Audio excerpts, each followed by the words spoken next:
Hello everyone. ಈಗ ನಾನು ನನ್ನ 5th ಮಂತ್ ಪ್ರೆಗ್ನೆನ್ಸಿಲಿದ್ದೀನಿ. ನನ್ನ ಪ್ರೆಗ್ನೆನ್ಸಿ ಜರ್ನಿ ಸ್ಟಾರ್ಟ್ ಆದಾಗಿಂದ I have been so scared because ನನಗೆ ಯಾವುದ್ರ ಬಗ್ಗೆನೂ ನಾಲೆಡ್ಜ್ ಇರಲಿಲ್ಲ. ಆ್ಯಂಡ್ ಏನು ಮಾಡಬೇಕು, ಏನು ಮಾಡಬಾರ್ದು, ಏನು ತಿನ್ನಬೇಕು, ಏನು ತಿನ್ನಬಾರ್ದು, ಇದೇನೂ ಗೊತ್ತಿರಲಿಲ್ಲ. So I was quite scared and ತುಂಬ ಕನ್ಫ್ಯೂಸ್ಡ್ ಆಗಿದ್ದೆ. ಆಲ್ಸೋ ಇನ್ ಬಿಟ್ವೀನ್ ನನಗೆ ಹುಷಾರಿರಲಿಲ್ಲ. ಸೊ ನಾನು ಹಾಸ್ಪಿಟಲೈಸ್ಡ್ ಆಗಿದ್ದೆ. ಆಗಲೂ ಅಷ್ಟೇ ಏನು ಮಾಡಬೇಕಂತ ಗೊತ್ತಾಗ್ತಿಲ್ಲ, ತುಂಬ ವೀಕ್ ಆಗಿಬಿಟ್ಟಿದ್ದೆ. ಆವಾಗ ನಾನು ರೆಸ್ಕ್ಯೂಗೆ ಬಂದಿದ್ದೆ ಫಿಟಿಮಿ ಬೈ ಡಾಕ್ಟರ್ಸ್. ಆ್ಯಕ್ಚುಲಿ ಅವ್ರು ನನಗೆ ಎಷ್ಟು ಹೆಲ್ಪ್ ಮಾಡಿದ್ರು ಅಂತ ಹೇಳಿದ್ರೆ, ಡಾಕ್ಟರ್ ಕೂಡ ನನ್ನ ಜೊತೆ ಟಚ್ಚಲ್ಲೇ ಇದ್ದರು.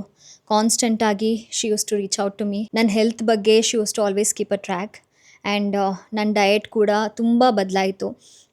ಡಯಟಲ್ಲಿ ಚೇಂಜಸ್ ಮಾಡಿದ್ರು, ಹೆಲ್ದಿ ಡಯಟ್ ಸ್ಟಾರ್ಟ್ ಮಾಡಿದೆ. ಆ್ಯಂಡ್ ಫುಡ್ ಹ್ಯಾಬಿಟ್ಸು ಕೂಡ ತುಂಬ ಚೇಂಜಸ್ ಆಯಿತು. So they've been so kind and helpful. Exercises every day ಯೋಗ ಮತ್ತು ವರ್ಕೌಟ್ ಸೆಷನ್ ಇರ್ತಿತ್ತು, ಸ್ಟ್ರೆಂತ್ ಟ್ರೈನಿಂಗ್.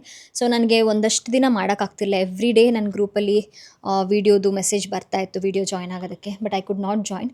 ಬಟ್ ಇವಾಗ ಒಂದು ಸ್ವಲ್ಪ ದಿನದಿಂದ ಜಾಯ್ನ್ ಆಗ್ತಾಯಿದ್ದೀನಿ. ಆ್ಯಂಡ್ ನಾನು ಸ್ಟಾರ್ಟ್ ಮಾಡಿದ್ದೀನಿ ವರ್ಕೌಟ್ನ, ಯೋಗಾನ. ತುಂಬ ಡಿಫ್ರೆನ್ಸ್ ಗೊತ್ತಾಗ್ತಾ ಇದೆ.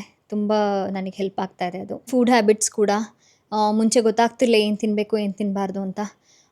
ಡಾಕ್ಟರ್ ನನಗೆ ಹೇಳಿ ಆ್ಯಂಡ್ ಡಯಟಿಷಿಯನ್ ಕೂಡ ನೀಟಾಗಿ ಸಜೆಸ್ಟ್ ಮಾಡಿ ಇವಾಗ ಟೈಮಿಗೆ ಕರೆಕ್ಟಾಗಿ ಏನು ತೊಗೊಳ್ಬೇಕು ಎಲ್ಲ ತೊಗೋತಾ ಇದ್ದೀನಿ. ಆ್ಯಕ್ಚುಲಿ ನನಗೆ ಕ್ಯಾಲ್ಶಿಯಮ್ ಆ್ಯಂಡ್ ಅಯನ್ ಟ್ಯಾಬ್ಲೆಟ್ಸು ಅಷ್ಟೇ ಒಂದಷ್ಟು ದಿನ ಸ್ಟಾಪ್ ಮಾಡಿಬಿಟ್ಟಿದ್ದೆ ಬಿಕಾಸ್ ನನ್ನ ಬಾಡಿ ಸಪೋರ್ಟ್ ಮಾಡ್ತಾ ಇರಲಿಲ್ಲ.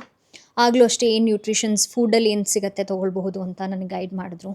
ಆ್ಯಂಡ್ ಎಕ್ಸಸೈಸಸ್ ಕೂಡ ನನಗೆ ಯಾವ ಥರ ಸೂಟ್ ಆಗುತ್ತೆ, ನನ್ನ ಬಾಡಿ ಟೈಪ್ಗೆ ಯಾವ ಥರ ಬೆಟರ್ ಎಕ್ಸಸೈಸಸ್ ಮಾಡ್ಬೋದು ಅಂತ ನನಗೆ ಗೈಡ್ ಮಾಡಿದ್ರು. So they've been so helpful. I am so happy that I chose FitMe by doctors. ನೀವು ಪ್ರೆಗ್ನೆಂಟ್ ಆಗಿದ್ರೆ, ನಿಮಗೂ ನಾಲೆಡ್ಜ್ ಇಲ್ಲದೆ ಗೈಡ್ ಮಾಡೋದಕ್ಕೆ ಯಾರೂ ಇಲ್ಲ ಅಂತ ಹೇಳಿದ್ರೆ, please do contact FitMe by doctors. ಹೆಚ್ಚಿನ ಮಾಹಿತಿ ಬೇಕಾಗಿದ್ದಲ್ಲಿ ಚೆಕ್ಔಟ್ ಮೈ ಕ್ಯಾಪ್ಷನ್.